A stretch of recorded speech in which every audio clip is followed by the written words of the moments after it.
करमाळा तालुक्यातील पोटेगाव बंधाऱ्याचे काम पावसाळ्यापूर्वी व गुणवत्तापूर्ण करा, अशा सूचना माजी आमदार जयवंतराव जगताप यांनी संबंधित ठेकेदाराला दिल्या आहेत. सीना नदीवरील कोल्हापूर पद्धतीचा बंधारा असलेल्या करमाळा तालुक्यातील पोटेगाव बंधाऱ्याच्या दुरुस्ती कामाची माजी आमदार जयवंतराव जगताप यांनी रविवारी प्रत्यक्ष कामावर जाऊन पाहणी केली.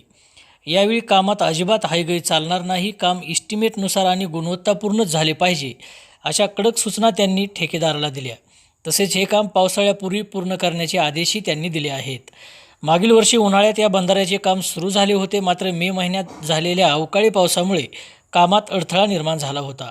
त्यामुळे यंदा एप्रिलपासून पुन्हा काम सुरू करण्यात आले. सध्या दोन्ही बाजूच्या संरक्षक भिंतींचे अर्थातच पिचिंगचे काम पूर्ण झाले असून गळती रोखण्यासाठी फाउंडेशनलगत कॉन्क्रीट बीम भरण्याचे काम सुरू आहे.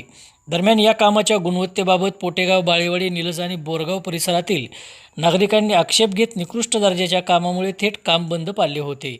ग्रामस्थांनी याविषयी माजी आमदार जगताप यांच्याशी संपर्क साधला असता त्यांनी अगोदर फोनवरून ठेकेदाराला माहिती दिली. त्यानंतर लगेच रविवारी प्रत्यक्ष घटनास्थळी भेट दिली.